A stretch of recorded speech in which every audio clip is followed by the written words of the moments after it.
ये भारत में सबसे पावरफुल जॉब है क्योंकि वह राज्य सरकार उस अधिकारी को कुछ समय के लिए सस्पेंड कर सकती है, लेकिन हमेशा के लिए नौकरी से निकालने का अधिकार उसे नहीं होता है। सबसे डरा हुआ यही कर्मचारी रहता है कि ये जो डीएम है ना, डीएम इसका नाम होता है कलेक्टर। ये राजा से कम नहीं है ये। तो आप जब आईएएस बनिएगा, 25-30 साल का अनुभव हो जाएगा, तो पूरा झुंड में रहिएगा, आप लोगों को बिल्डिंग में रखा जाएगा। 311 आर्टिकल 311 में कहा गया है कि संघ लोक सेवा आयोग के जो भी नौकरी करता है संघ लोक सेवा आयोग के द्वारा, उनकी नौकरी से आप ऐसे नहीं कि एक झटके में उनको नौकरी से निकाल दे, ठीक है। तो उनको ना क्या करना है, आप लोग को संरक्षण देना है। संविधान उन लोगों को क्या देता है, संरक्षण देता है। किसके तहत? 311 के तहत। इसलिए देखिएगा, आईएएस अधिकारी जो डीएम एसपी होते हैं, इन लोगों को नौकरी से निकालना काफी टफ हो जाता है। जो डीएम वगैरह होते हैं, डीएम एसपी मजिस्ट्रेट, इन लोग को नौकरी से निकालना काफी टफ हो जाता है, क्योंकि अगर आपने यूपीएससी या स्टेट पीसीएस के थ्रू क्या लिया है, जॉब लिया है, तो आपके लिए संरक्षण का अधिकार किसमें है? 311 में है। किसमें दिया गया है? 311 में दिया गया है, ठीक है।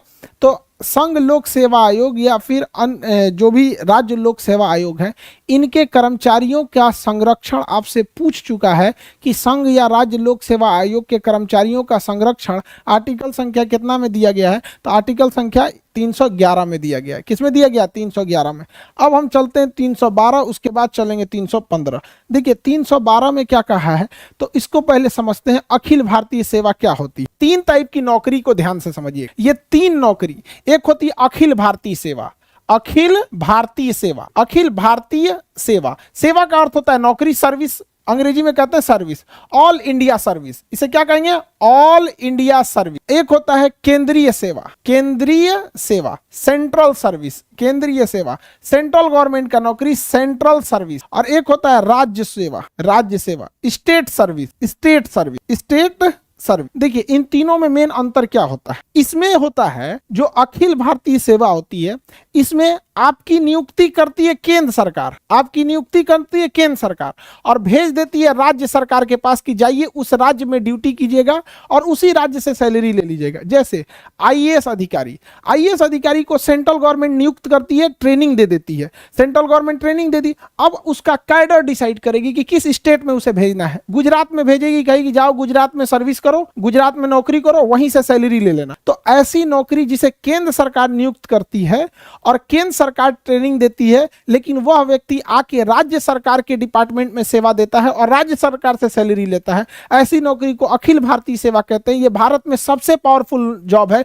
क्योंकि वह राज्य सरकार उस अधिकारी को कुछ समय के लिए सस्पेंड कर सकती है, लेकिन हमेशा के लिए नौकरी से निकालने का अधिकार उसे नहीं होता है, अर्थात बर्खास्त, यानी उसको टर्मिनेट नहीं कर सकती है। इतना पावर होता है। अखिल भारतीय सेवा में सैलरी राज्य सरकार देती है, लेकिन नियुक्ति कौन करती है? केंद्र सरकार। सबसे पावरफुल होता है। इसमें कौन कौन आएगा अखिल भारतीय सेवा में? तो देखिए ध्यान से, एक आता है इंडियन एडमिनिस्ट्रेटिव सर्विस, आईएएस अमूमन डीएम लिखता है, आईपीएस लिखता है, और इंडियन फॉरेस्ट सर्विस, भारतीय वन विभाग। इंडियन फॉरेस्ट सर्विस को रखा गया किसके? कब? 1966 में। क्यों?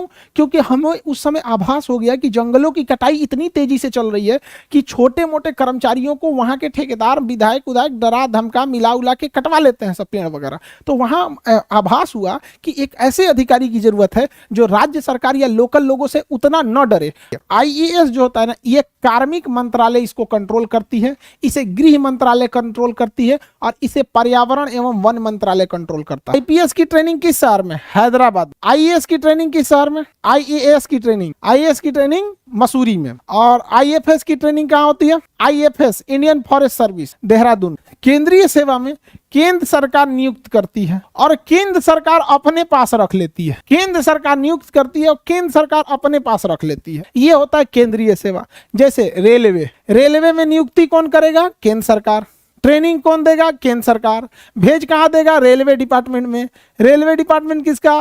केंद्र सरकार का। सैलरी कौन देगा? केंद्र सरकार। अगर आपको राजदूत बना के अमेरिका भेज दिया जाता है, अगर आपको राजदूत बना के अमेरिका भेज दिया जाता है, तो नियुक्ति कौन करेगी? केंद्र सरकार। किसके थ्रू? यूपीएससी के थ्रू नियुक्ति करेगी केंद्र सरकार और सैलरी देगी केंद्र सरकार। आपको कभी जापान, अमेरिका, रूस भेजेगी तो केंद्र सरकार के निर्देश पर जाएंगे। यूपीएससी में अगर आपको इंडियन पोस्टल सर्विस मिल गया या इंडियन रेवेन्यू सर्विस मिल गया, इंडियन रेलवे सर्विस मिल गया, तो ये सब केंद्रीय जॉब होते हैं। कौन से जॉब होते हैं? केंद्रीय जॉब। तो जरूरी नहीं कि यूपीएससी में आपको सब अखिल भारतीय सेवा मिल जाए। राज्य सरकार आपको नियुक्त करेगी, राज्य सरकार नियुक्त करेगी, राज्य सरकार ट्रेनिंग देगी और राज्य सरकार काम कराएगी आपसे और वेतन देगी। सारा चीज जब राज्य सरकार के अंडर में आ जाता है तो राज्य सेवा कहलाता है। क्या कहलाता है? राज्य सेवा। जैसे बिहार दरोगा, जैसे दरोगा का एग्जाम, दरोगा का वैकेंसी कौन निकालता है? राज्य सरकार। एग्जाम कौन लेगा? राज्य सरकार। ट्रेनिंग देगी राज्य सरकार, काम कराएगी राज्य सरकार, और उसके बाद से आपको सस्पेंडो कर देगी राज्य सरकार, निकाल के फेंकियो देगी राज्य सरकार, टर्मिनेट भी कर देगी राज्य सरकार। सबसे डरा हुआ यही वाला रहता है, सबसे डरा हुआ यही कर्मचारी रहता है, क्योंकि राज्य सरकार के अंडर में ही सब कुछ रहता है। अरे भैया हमरा उठा के मत फेंक दियो। समझ में आएगी नहीं?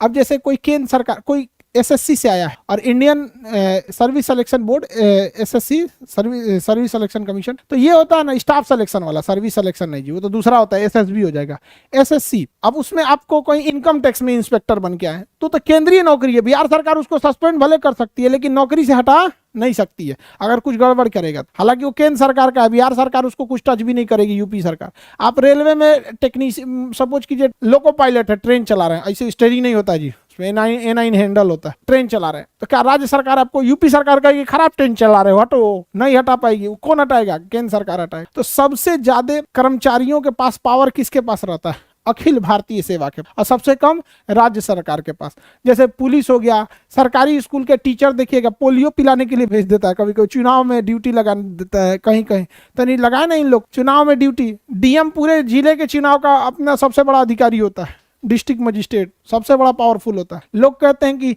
पढ़ लिख के राजा बनोगे, तो उन बकलोलवन को बोलिएगा कि जो डीएम है ना, डीएम डिस्ट्रिक्ट मजिस्ट्रेट, ये राजा ही है, समझ में गया? इसका नाम होता है कलेक्टर, टैक्स कलेक्ट करता है पूरे राज्य से, ये राजा से कम नहीं है, ये पूरा जिला इसी के अंडर में आता है। तो जो अगर बोलेगा कि पढ़ लिख के राजा बनोगे तो कहिएगा हाँ अभी नाम बदल गया, उसी का नाम है डीएम। और पुराना राजा हो जाएगा तो कमिश्नर, डायरेक्टर, फिर बड़ी ज्यादा जाएगा, additional secretary, joint secretary, secretary, chief secretary. Chief secretary तो बहुत बड़ा पावर होता है, समझ में आ रहा है कि नहीं आ रहा? मुख्यमंत्री कोई भी डिसीजन चीफ सेक्रेटरी से पूछ के लेते हैं, चीफ सेक्रेटरी साहब क्या कहना है आपका? तो भैया चीफ सेक्रेटरी बहुत पुराना होता है। ये आईएएस जो निकालते हैं लोग ना, 25-30 साल का जब आपके पास अनुभव हो जाता है, बूढ़े हो जाते हैं, तब आप लोग को चीफ सेक्रेटरी बनाया जाता है। तो आप जब आईएएस बनिएगा, 25-30 साल का अनुभव हो जाएगा, तो पूरा झुंड में रहिएगा, आप लोगों को बिल्डिंग में रखा जाएगा। जितना पुराट आईएएस रहेगा सब ना, यूपीएससी निकाला हुआ, आप लोग कैसे क्लास में बैठे हैं, अभी एग्जाम निकालना है आप लोग को, सबकी ख्वाहिश है यूपीएससी निकाल लें। तो ऐसे ही अलग अलग शहर से कोई यूपीएससी निकाल के आया रहेगा, कोई कहीं पे 20 साल डीएम रहा है, कोई आईपीएस रहा है, कोई कमिश्नर रहा है, उसको फिर बुलाया जाएगा, बड़का बिल्डिंग में उसको रखा जाएगा, उसका नाम रहेगा सचिवालय। सचिवालय में सब ऐसे ही बड़का रहता है, उसी सबसे डिसीजन लिया जाता है। समझ में आ रहा है कि नहीं? तो काफी बड़ा पोस्ट होता है।